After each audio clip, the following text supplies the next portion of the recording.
This is Rich Kleinfeld. And this is Sarah Long with The Making of a Nation, a VOA special English program about the history of the United States. Today, we complete the story of the American Revolution against Britain in the late 1770s.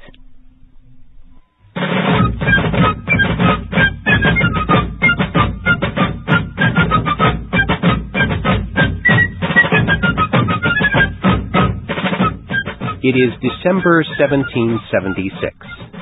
British General William Howe has decided to stop fighting during the cold winter months. The general is in New York. He has already established control of a few areas near the city, including Trenton and Princeton in New Jersey. General George Washington and the Continental Army are on the other side of the Delaware River. The Americans are cold and hungry. They have few weapons. Washington knows that if Howe attacks, the British will be able to go all the way to Philadelphia.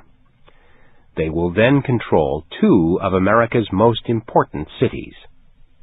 He decides to attack. His plan is for 3 groups of troops to cross the Delaware River separately. All 3 will join together at Trenton. Then they will attack Princeton and New Brunswick.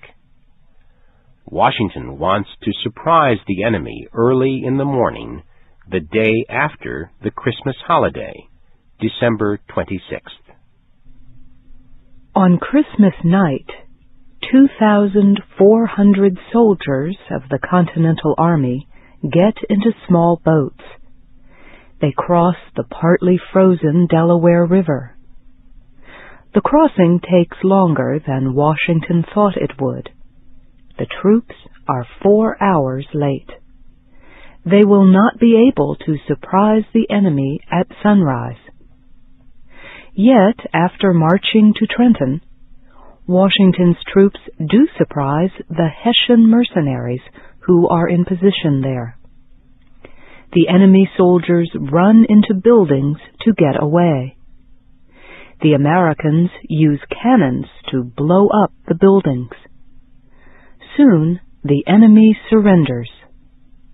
Washington's army has captured Trenton.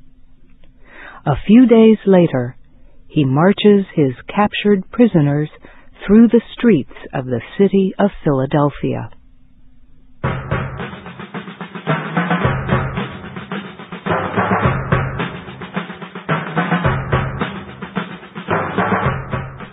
Washington's victory at Trenton changed the way Americans felt about the war. Before the battle, the rebels had been defeated in New York. They were beginning to lose faith in their commander. Now that faith returned.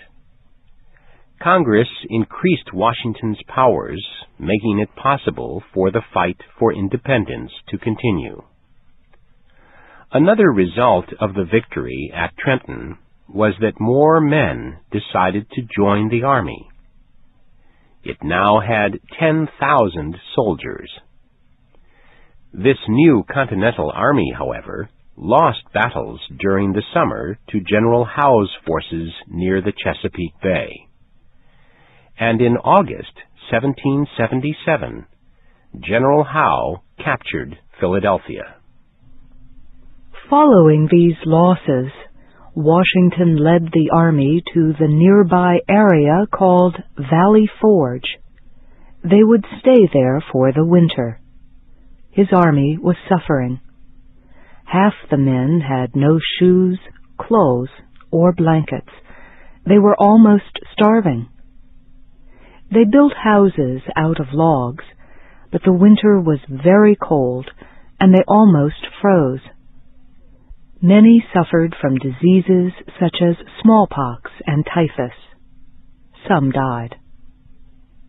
General Washington and other officers were able to get food from the surrounding area to help most of the men survive the winter.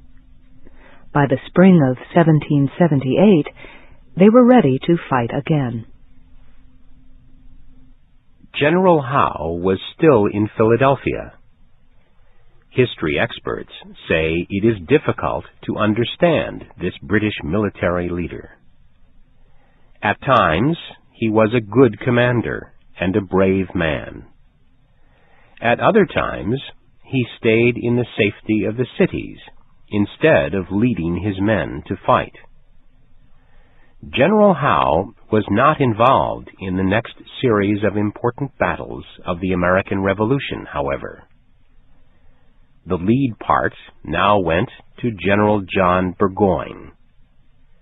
His plan was to capture the Hudson River Valley in New York State and separate New England from the other colonies.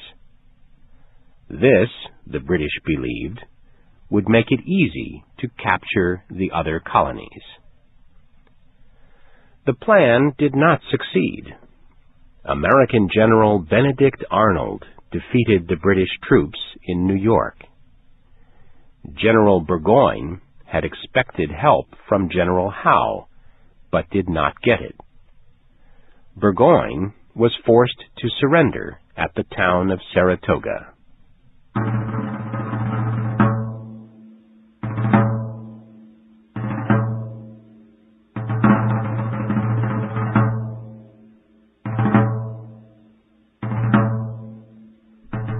The American victory at Saratoga was an extremely important one. It ended the British plan to separate New England from the other colonies. It also showed European nations that the new country might really be able to win its Revolutionary War.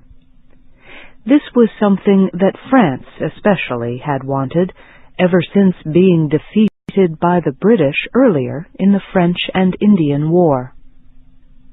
The French government had been supplying the Americans secretly through the work of America's minister to France, Benjamin Franklin. Franklin was popular with the French people and with French government officials. He helped gain French sympathy for the American cause.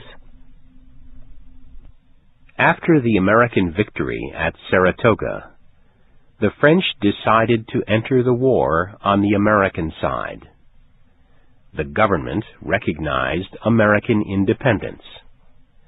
The two nations signed military and political treaties. France and Britain were at war once again. The British immediately sent a message to America's Continental Congress. They offered to change everything so relations would be as they had been in 1763. The Americans rejected the offer. The war would be fought to the end. In 1779, Spain entered the war against the British. And the next year, the British were also fighting the Dutch to stop their trade with America.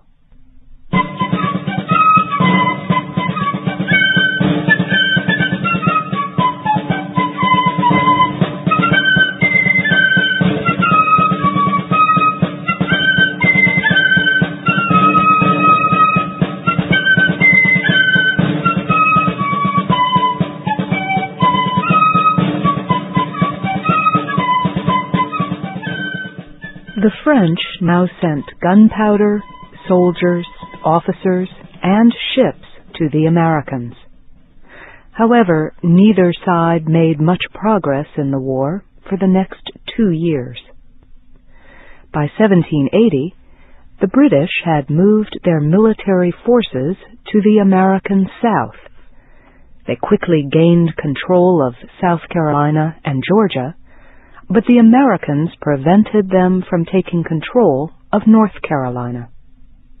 After that, the British commander moved his troops to Yorktown, Virginia. The commander's name was Lord Charles Cornwallis. Both he and George Washington had about 8,000 troops when they met near Yorktown. Cornwallis was expecting more troops to arrive on British ships. What he did not know was that French ships were on their way to Yorktown too. Their commander was Admiral Francois Comte de Grasse. De Grasse met some of the British ships that Cornwallis was expecting, and he defeated them. The French ships then moved into the Chesapeake Bay near Yorktown. The Americans and the French began attacking with cannons. Then they fought the British soldiers hand to hand. Cornwallis knew he had no chance to win without more troops. He surrendered to George Washington on October 17th, 1781. The war was over. American and French forces had captured or killed 1/2 of the British troops in America. The surviving British troops left Yorktown playing a popular British song called "The World Turned Upside Down."